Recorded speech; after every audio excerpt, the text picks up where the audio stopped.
ಶಿರಾ ತಾಲ್ಲೂಕಿನ ಮದ್ಲೂರು ಏನು ನಮ್ಮ ಜೀವನಾಡಿ ನದಿ ಇದೆ,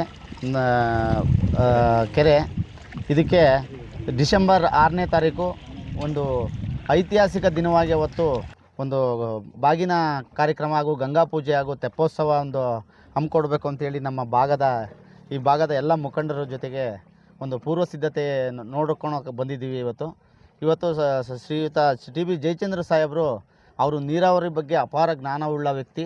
ಹಾಗಾಗಿ ಅವರು ದೂರದೃಷ್ಟಿಯಿಂದ ಇಟ್ಕೊಂಡು ಅವರೇನೆ ಸ್ವಂತ ಹೈಕೋರ್ಟಲ್ಲಿ ಇದೇ ದಿನ ಇವತ್ತು 26/11/2011 ಒಂದು ಸ್ವತಃನೇ ಅವರೇ ಹೋಗಿ ಒಂದು ಒಬ್ಬ ವಕೀಲರಾಗಿ ಆರ್ಗ್ಯುಮೆಂಟ್ ಮಾಡಿ ಇಲ್ಲಿ ಈ ಭಾಗದ 11 ಕೆರೆಗಳಿಗೆ ನೀರು ಹರಿಸೋಕ್ಕೆ ಅವರು ಒಂದು ಕೇಸ್ ಗೆದ್ದಿದ್ದಂಥ ಶುಭ ದಿನ ಇವತ್ತು. ಹಾಗಾಗಿ ಇವತ್ತು ಪೂರ್ವ ಸಿದ್ಧತೆಯ ಕಾರ್ಯಕ್ರಮಕ್ಕಾಗಿ ನಾವು ಇಲ್ಲಿ ವೀಕ್ಷಣೆಗೆ ಬಂದಿದ್ದೀವಿ. ಈ ಭಾಗದ ಎಲ್ಲ ಮುಖಂಡರ ಜೊತೆಗೆ ಇವತ್ತು ಏನು ನಾವು ತೆಪ್ಪೋತ್ಸವ ಮಾಡೋಕ್ಕೆ ಹೊರಟಿದ್ದೀವಿ. ಇವತ್ತು ಶಿರಾ ತಾಲ್ಲೂಕಿನಲ್ಲಿ ಒಂದು ಬರದ ನಾಡಿನ ಭಗೀರಥ ಅಂದರೆ ಅವರು ನಮ್ಮ ಶ್ರೀಯುತ ಟಿ ಬಿ ಜಯಚಂದ್ರ ಸಾಹೇಬರು. ಏಕೆಂದರೆ ಇವತ್ತು ಶಿರಾ ಕೆರೆಗಿರ್ಬೋದು, ಕಳ್ಳಂಬೆಳ್ಳ ಕೆರೆಗಿರ್ಬೋದು, ಮದ್ಲೂರು ಕೆರೆಗಿರ್ಬೋದು, ಇನ್ನೂ ಗೌಡಗೆರೆ ಮತ್ತು ಹುಲಿಕುಂಟೆ ಹೋಬಳಿಗೂ ಏನಾದರೂ ನೀರಿನ ವ್ಯವಸ್ಥೆ ಒಂದು ಮಾಡ್ತೀನಿ ಅಂತ ಹೇಳಿ ಒಂದು ಭರವಸೆ ಕೊಟ್ಟಿದ್ದಾರೆ. ಅವರು ಆದಷ್ಟು ಬೇಗ ಮಂತ್ರಿಯಾಗಿ ನಮ್ಮ ಗೌಡಗೆರೆ ಮತ್ತು ಹುಲಿಕುಂಟೆ ಭಾಗದ ರೈತರ ಸಮಸ್ಯೆನೂ ಒಂದು ಈಡೇರಿಸಲಿ ಅಂತ ಈ ಟೈಮಲ್ಲಿ ಮನವಿ ಮಾಡ್ತೀನಿ ಅವ್ರಿಗೆ. ಹಾಗಾಗಿ ಡಿಸೆಂಬರ್ 6ನೇ ತಾರೀಕು ಈ ಸುತ್ತಮುತ್ತ ಭಾಗ ಅಂದರೆ ಹಿರಿಯೂರು ಮತ್ತು ಚಳ್ಳಕೆರೆ, ಪಾಗೋಡ, ಮಡಕಶಿರಾ ಇಷ್ಟು ರೈತರಿಗೆ ಈ ಕೆರೆಯಿಂದ ಉಪಯೋಗ ಆಗಿದೆ. ಹಾಗಾಗಿ ಈ ನೀರು ಬಂದಿರೋದ್ರಿಂದ ಉಪಯೋಗ ಆಗಿದೆ.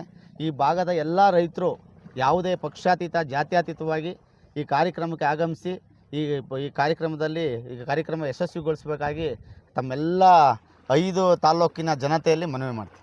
ನಾವು ಮದ್ಲೂರು ಕೆರೆ ಗಂಗಾ ಪೂಜೆ ಮತ್ತು ಬಾಗಿನ ಅರ್ಪಿಸೋ ಕಾರ್ಯಕ್ರಮವನ್ನು ಡಿಸೆಂಬರ್ 6ನೇ ತಾರೀಕು ಹಮ್ಮಿಕೊಂಡಿದ್ದೀವಿ.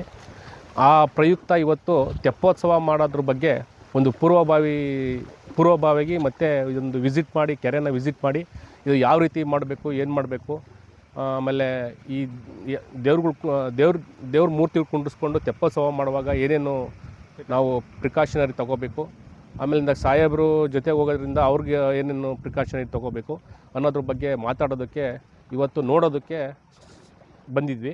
ಇವತ್ತೆಲ್ಲ ನಾವೆಲ್ಲ ಗ್ರಾಮಸ್ಥರು, ಎಲ್ಲ ಮುಖಂಡರುಗಳು ಎಲ್ಲ ಜೊತೆಗೆ ಬಂದ್ವಿ. ಇದು ಒಂದು ಐತಿಹಾಸಿಕ ಅಂತ ಇದು ಮದ್ಲೂರು ಕೆರೆ. ಏಕೆಂತಂದರೆ ಈ ಕೆರೆ ಬಗ್ಗೆ ಎಷ್ಟು ಹೇಳಿದ್ರೂ ಸಾಲಲ್ಲ, ಪದಗಳೇ ಇಲ್ಲ. ಈ ಕೆರೆ ಅನುಕೂಲದ ಬಗ್ಗೆ, ಈ ಕೆರೆ ಒಂದು ಸೀಪೇಜ್ ಬಗ್ಗೆ, ಈ ಕೆರೆ ಒಂದು ಸಾರ್ವಜನಿಕವಾಗಿ ಸೀಪೇಜ್ ಆಗ್ತಿರೋದ್ರ ಬಗ್ಗೆ ಹೇಳಿದ್ರೆ ಎಷ್ಟು ಪದಗಳೇ ಸಾಲದು. ಈ ಕಡೆ ಮಡಕಶಿರಾ ಇರ್ಬೋದು, ಆ ಕಡೆ ಪಾವಗಡ ಇರ್ಬೋದು, ಈ ಕಡೆ ಶಿರಾ ಇರ್ಬೋದು, ಪಕ್ಕ ಹಿರಿಯೂರು ಇರ್ಬೋದು. ಈ 4 ತಾಲ್ಲೂಕುಗಳಿಗೂ ಇದೊಂಥರ ಜೀವನದಿಯಾಗಿದೆ, ಒಂದು ಕಾಮಧೇನು ಆಗಿದೆ, ಜೀವನದಿಯಾಗಿದೆ. ಇವತ್ತು ಈ ಒಂದು ಪೂಜೆಯನ್ನು ಏಕೆಂದರೆ ಸತತವಾಗಿ ಈಗ ನಮ್ಮ ಜಯಚಂದ್ರ ಸಾಹೇಬರ ಒಂದು ಆಶೀರ್ವಾದದಿಂದ, ಜಯಚಂದ್ರ ಸಾಹೇಬರ ಒಂದು ಹೋರಾಟದಿಂದ 4ನೇ ಸಾರಿ ಕೋಡಿ ಹೋಗಿದೆ. ಈ ಒಂದು ಗಂಗಾ ಪೂಜೆಯನ್ನು ಮತ್ತು ಈ ಒಂದು ತೆಪ್ಪೋತ್ಸವ ಕಾರ್ಯಕ್ರಮವನ್ನು ಭಾಳ ವಿಜೃಂಭಣೆಯಿಂದ ಮಾಡಬೇಕು ಅಂತ ಎಲ್ಲ ಸಾರ್ವಜನಿಕರು, ರೈತರು, ಸಾರ್ವಜನಿಕರು, ಎಲ್ಲರೂ ಮುಖಂಡರುಗಳು ಎಲ್ಲ ಬಂದು ಕೇಳಿದಾಗ ಜಯಚಂದ್ರ ಸಾಹೇಬರು ಅವ್ರಲ್ಲಿ ನಾನು ಗೆಸ್ಟಾಗಿ ಬರ್ತೀನಪ್ಪ, ನೀವು ಮಾಡಿ, ನಿಮ್ಮ ಇಷ್ಟ ಅದು ಅಂತ ಹೇಳಿದ್ರು. ಅದಕ್ಕೆ ನಾವೆಲ್ಲ ಮುಖಂಡರುಗಳು, ಗ್ರಾಮಸ್ಥರುಗಳು, ನಮ್ಮ ಅಕ್ಕಪಕ್ಕ ಗ್ರಾಮಸ್ಥರು ನಾವೆಲ್ಲ ಸೇರಿ ಒಂದು ಮೀಟಿಂಗ್ ಮಾಡಿ ಈ ಒಂದು ಅದ್ಧೂರಿಯಾಗಿ ತೆಪ್ಪೋತ್ಸವ ಕಾರ್ಯಕ್ರಮ ಮತ್ತು ಗಂಗಾ ಪೂಜೆಯನ್ನು ಮಾಡಬೇಕು ಅಂತ ತೀರ್ಮಾನ ಮಾಡಿದ್ದೀವಿ. ಅದರ ಪ್ರಯುಕ್ತ ಇವತ್ತು ನಾವೆಲ್ಲ ಸೇರ್ಕೊಂಡಿದ್ದೀವಿ. ಇವತ್ತೇನು ಅದಕ್ಕೆ ಸಂಬಂಧಪಟ್ಟವರೆಲ್ಲ ಬಂದು ವೀಕ್ಷಣೆ ಮಾಡಿದ್ರು. ಮತ್ತು ಈಗ ಇಲ್ಲೇನೇನು ಯಾವ ರೀತಿ ಮಾಡ್ಕೋಬೇಕು, ಯಾವ ರೀತಿ ಮಾಡಬೇಕು ಅನ್ನೋದೆಲ್ಲ ಡೀಟೇಲ್ಸ್ ತೊಗೊಂಡಿದ್ದಾರೆ. ಈ ಒಂದು ಕಾರ್ಯಕ್ರಮ ಯಶಸ್ವಿ ಆಗಬೇಕು.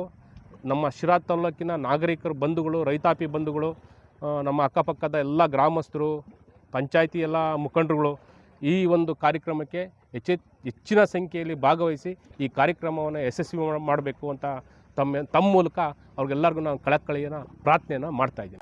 ನಾವು ಸೋಮವಾರದ ದಿನ ಅವ್ರಿಗೆ ಸೆಷನ್ ಇರೋದ್ರಿಂದ ಸೋಮವಾರನೇ ಮಾಡಬೇಕಾಯ್ತು ಈ ಕಾರ್ಯಕ್ರಮ. ಅವ್ರಿಗೆ ಸೆಷನ್ ಇರೋದ್ರಿಂದ ಇರದಲ್ಲೇ ಇರೋದಕ್ಕೋಸ್ಕರ ಅವ್ರು 6ನೇ ತಾರೀಕು ನಾವು ಬಂದು ಹೋಗಬೇಕು. ಅದಕ್ಕೋಸ್ಕರ ದಯವಿಟ್ಟು ನೀವು ಸೋಮವಾರದ ದಿನ ಕನ್ನೇರಮ್ಮನ್ನು ಮತ್ತು ಗಂಗಾ ಪೂಜೆ ಒಂದು 5 ಜನ ಮುತ್ತೈದೆಯರ ಮಾಡಿರಿ. ತದನಂತರ ನಾನು ಬಂದು ಗಂಗಾ ಪೂಜೆ ಮಾಡಿಸಿ ನೀವೇನು ದೇವ್ರುಗಳು ಹೊಡಿತೀರೋ ಆ ದೇವ್ರ ಒಳಗೆ ದುರ್ಗಮ್ಮ ದೇವತೆ ಅಂತ ಒಂದು ಹೇಳಿದ್ದೀರಾ, ಆ ದುರ್ಗಾ ದೇವತೆ ಒಳಗೆ ತೆಪ್ಪೋತ್ಸವ ಮಾಡಿ ನಿಮ್ಗೆಲ್ಲರಿಗೂ 4 ಕಿತ್ತು ನೋಡಿ ಹೇಳಿ ನಾನು ಹೋಗ್ತೀನಿ ಅಂತೇಳಿ ಆಶ್ವಾಸನೆ ಕೊಟ್ಟಿದ್ದಾರೆ. ಅವ್ರ ಆಶ್ವಾಸನೆ ಮುಂದುವರ್ಕೊಂಡು ಆ ಭಗವಂತ ಎಲ್ಲ ದೇವತೆಗಳು ಅವ್ರ ಆರೋಗ್ಯ ಅಧಿಕಾರ ಎಲ್ಲ ಕೊಟ್ಟು ಸುಖಗ್ರಹ ಕಾಪಾಡಲಿ.